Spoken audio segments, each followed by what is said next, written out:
Karena mereka lebih banyak secara umum kaum wanita tidak menggunakan pikiran tapi pakai perasaan. Saya sudah pernah kasih contoh. Kaum laki-laki itu kalau mau beli baju, masuk ke toko, terus pesan nih, atau lihat cocok baju, dia mau beli besok deh, terus dia datang, tokonya bilang udah nggak ada, udah laku. Oh ya udah ganti baju lain, udah nggak ada masalah bagi dia. Tapi kalau ibu-ibu datang, pesan baju, datang sudah laku, kira-kira bagaimana? Kenapa dijual? Kenapa begini? Besok ya kapan datang lagi? Ribut. Gara-gara nggak dapat. Karena dia nggak pakai pikirannya. Padahal biar dia ngoceh-ngoceh sudah susah, ini sudah laku. Jadi yang jadi masalah di sini bahasa kiasannya Nabi SAW, tulang rusuk itu dari tulang rusuk, ya. Dia ada di bagian tubuh kita. Tetapi yang paling bengkok atasnya. Kenapa harus dibahasakan itu? Kenapa bukan tulang rusuknya saja? Karena pemikirannya kata ulama. Jadi lebih banyak terbawa dengan arus perasaan. Dan berbicara masalah poin rasa dan perasaan. Rasa sesuatu yang ada di eksternal tubuh kita. Perasaan itu yang ada di dalam internal tubuh kita. Di dalam agama, Bu, dianjurkan agar semua ini, rasa di luar dan perasaan yang di dalam, itu harus tunduk kepada Allah. Rasa suka, rasa sedih, rasa takut, rasa benci, semua ini harus tunduk kepada Allah Subhanahu wa Ta'ala. Nggak boleh nggak. Jadi biar kita suka sekali makanan, kalau emang Allah haramkan nggak bisa.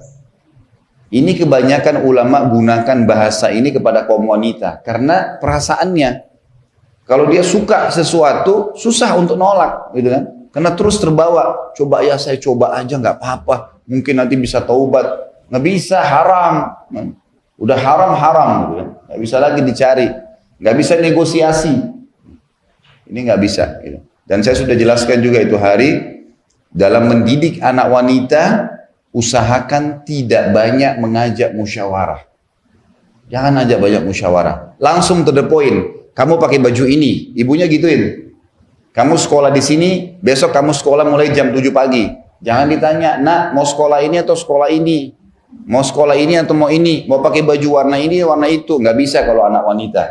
Nanti dia akan selalu terbawa perasaannya. Kapan dia nikah dengan suami yang tidak seperti orang tuanya, dia akan bentrok tuh.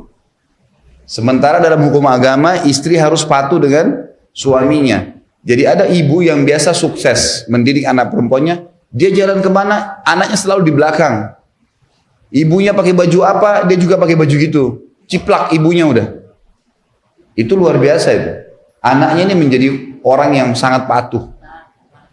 Jangan tersinggung. Jangan bayangkan perasaan. Saya bicara hukum. Saya bicara masalah hukum. Hah?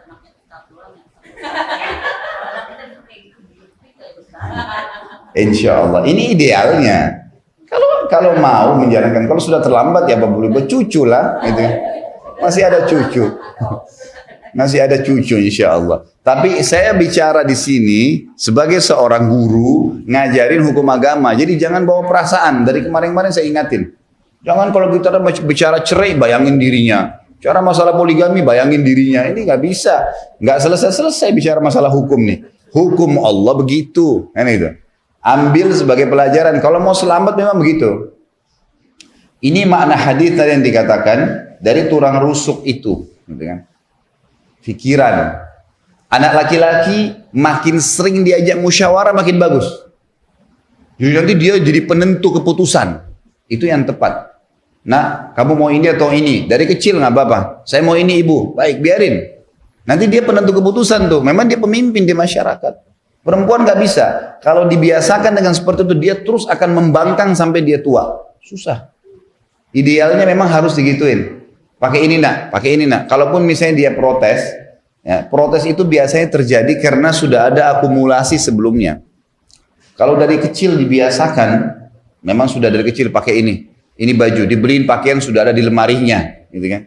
Emang sudah siap saji lah, gitu. Itu jauh lebih tepat. Allahu a'lam, ini yang saya tahu ya.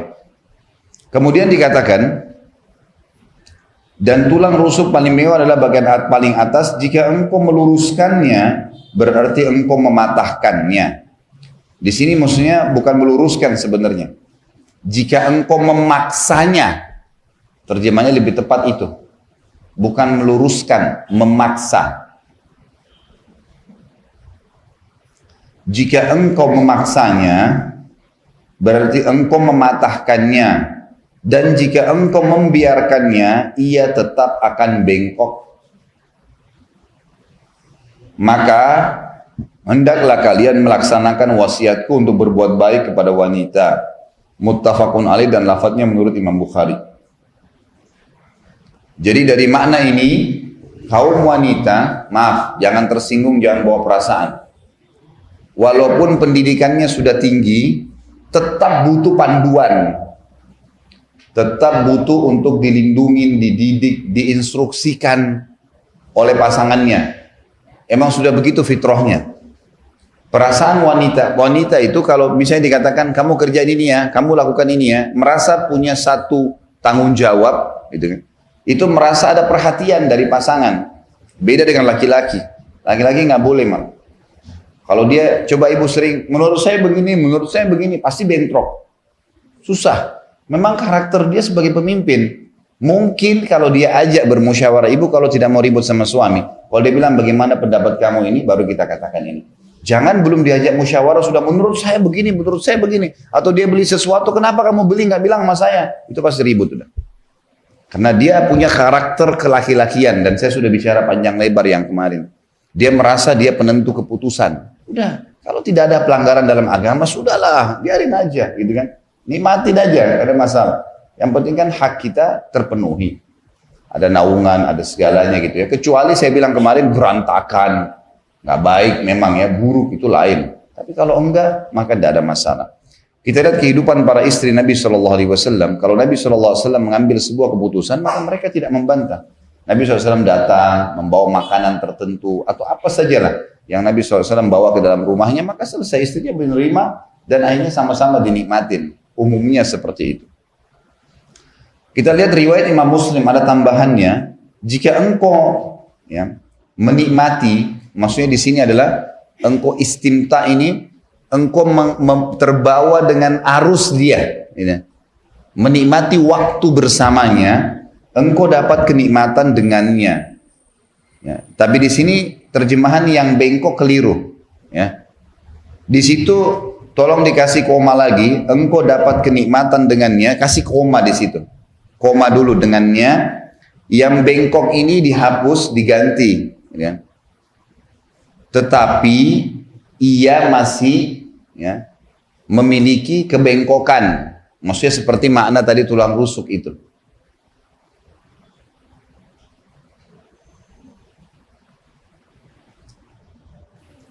Jadi yang dimaksud adalah kalau seorang suami dia menikmatin waktu, duduk, ngobrol, bercanda, itu dia akan dapat kenikmatan dengan kaum wanita itu. Karena wanita memang suka untuk ngobrol, untuk ini, dan dia merasa itu sebuah perhatian. Tetapi Nabi ingatkan, padanya masih ada kebengkokan. Artinya bukan dengan kamu sudah ngobrol, sudah merasakan kenikmatan, lalu kamu lalai. Kamu anggap dia diberikan kewenangan untuk kepemimpinan, udah dia yang atur segalanya, itu nggak bisa. Tetap ada kebengkokan, kata Nabi SAW. Tetap butuh panduan. Kemudian dikatakan, dan jika engkau meluruskannya, berarti engkau mematahkannya. Di sini meluruskan, saya bilang tadi diganti memaksanya ya. Jadi kalau adapun keinginan kaum wanita yang memang suaminya belum inginkan, maka suaminya bisa mengalihkan kepada yang lain. Bukan dengan kasar, gitu kan? Karena dengan perbuatan kasar itu akan menyentuh perasaan. Dan biasanya kalau sudah perasaan yang berbicara ini, yang ada dendam. Kan itu. Laki-laki itu karena tidak pakai perasaan, mereka tidak dendam. Saya sudah kasih contoh yang lalu. Kalau ibu lagi ribut sama suami di SMS misalnya, panjang lebar. Suami itu habis baca, dia jengkel, tapi dihapus sama dia. Dia nggak mau pusing lagi, sudahlah. Dihapus. Tapi kalau ibu enggak, dibaca 7 kali, 8 kali, diulang-ulangi. Ini dia bilang ini nih. Oh ini dia bilang ini nih. Kadang-kadang sudah 1 tahun lewat, tahun lalu kamu bilang itu. Suaminya bilang yang mana? Saya sudah lupa. Nggak ada lagi. Tapi dia masih ingat. Ini batu-batu kenapa nih? Jadi seperti itu ya. Di sini Nabi SAW mewasiatkan jangan kasar, nggak boleh kasar. Laki-laki dalam Islam haram hukumnya, nggak boleh kasar. Tapi boleh tegas. Ini boleh, ini nggak boleh. Gitu. Ini saya suka, ini saya nggak suka. Itu tegas namanya. Tapi kasar, mencaci maki, apalagi ini lisan saja nggak boleh. Apalagi kalau sudah sampai main tangan dan segalanya. Ini naudzubillah jauh dari keimanan. Karena memang dalam Islam kita tidak boleh berbuat kasar, tidak boleh, memang dilarang. Sama anak, sampai sama musuh pun nggak boleh kasar. Terjemahan yang dikatakan Al-Quran, A'udzubillah minasyaitonir Muhammadur Rasulullah, Muhammad benar-benar utusan Allah, walladzina ma'ahu, dan yang bersama dengan dia, maksudnya para sahabat, asyidda'u 'alal kuffari ruhama'u bainahum. Asyidda ini sering dikatakan keras terhadap orang-orang kafir. Keliru terjemahannya. Tegas terhadap orang kafir. Beda ya. Beda. Tegas. Maaf, ini nggak boleh dalam agama saya. Gitu, tegas namanya. Jadi orang tahu, oh ini nggak boleh. Bukan kasar, enggak. Ini keras, ini tidak tepat terjemahan. Keras dengan orang-orang kafir dan berkasih sayang di antara mereka. Coba kalau orang kafir baca ayat ini, apa yang dia bilang? Oh berarti Islam suruh keras nih. Keras mana enggak? Tegas. Tetangga kita non-muslim atau dalam kancah peperangan saja, kita disuruh memaafkan orang kalau sudah menyerah. Gitu kan? Jadi nggak ada. Kalau tegas, hasilnya positif. Keras, hasilnya negatif. Pasti. Makanya kata Nabi SAW, tidak ada sesuatu yang dihiasi dengan kelembutan. Gitu kan? Dan tegas ini bisa masuk di sebuah keputusan yang memang butuh sesuatu yang tegas, atau dia masuk di lembut. Bisa saja lembut, gitu kan? Mungkin perilaku-perilaku lembut. Mungkin orang lagi duduk suami istri, dia pada saat berbicara pun, saya buatin kopi ya, maaf saya nggak minum kopi. Misal, itu sudah masuk dalam ketegasan, tapi dia masuk dalam kelembutan. Kalau keras nggak bisa masuk di lembut sama sekali. Mustahil udah. Pasti akan mengubah tatapan mata, mengubah kata-kata yang diucapin, anggota tubuh akan mengikuti semua kekerasan itu. Kemudian hatinya akan rusak. Nggak bisa. Makanya tidak boleh keras, tapi harus tegas. Di sini dikatakan, kalau engkau memaksanya, maka engkau akan mematahkannya. Dan mematahkannya adalah menceraikannya. Artinya begini, kaum laki-laki harus paham. Udah biasa langganan perempuan sedikit tersentuh perasaannya, ceraikan saya. Udah biasa. Laki-laki harus paham, jangan diiyakan. Nanti besok dibeliin hadiah, ketawa lagi, nyesal dia. Kenapa kemarin ucapin itu ya? Ini. Padahal kemarin sudah minta pulang, sudah minta begini. Makanya cerai di tangan laki-laki, karena laki-laki pakai akal pikiran, dia nggak mau tiba-tiba dengan hal sedikit sudah saya ceraikan kamu. Laki-laki itu kalau sudah dirongrong, pulangin saya, mungkin yang 70 kali dibilang ya sudah kamu pulang deh kalau gitu. Tapi sudah sering diucapin, coba kalau baru satu kali, janganlah, untuk apa pulang, nasihatin, dilurusin. Memang begitu, kenapa kepikiran?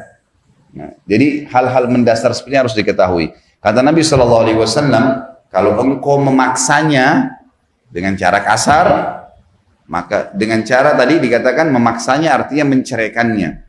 Sedikit salah ceraikan, langsung ceraikan, gitu kan? Kalau kamu ke rumah orang tua kamu, saya ceraikan kamu. Nah, ini nggak benar.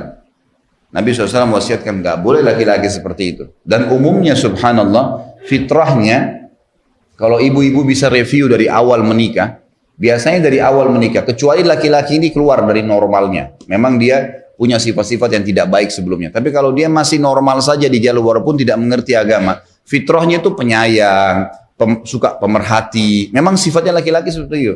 Dia memang penaung. Nanti yang mengubah dia kebanyakan istrinya.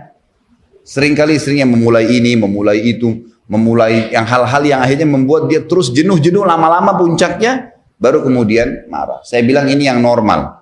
Tidak usah bayangkan suaminya ibu. Ini ilmu. Saya sedang bicara masalah ilmu. Idealnya dalam agama seperti itu dan umumnya di masyarakat seperti itu. Ya. Jadi di sini Nabi SAW dari hadis 1045 menjelaskan tentang pentingnya bergaul dengan cara baik kepada kaum wanita dan tidak buru-buru menceraikannya.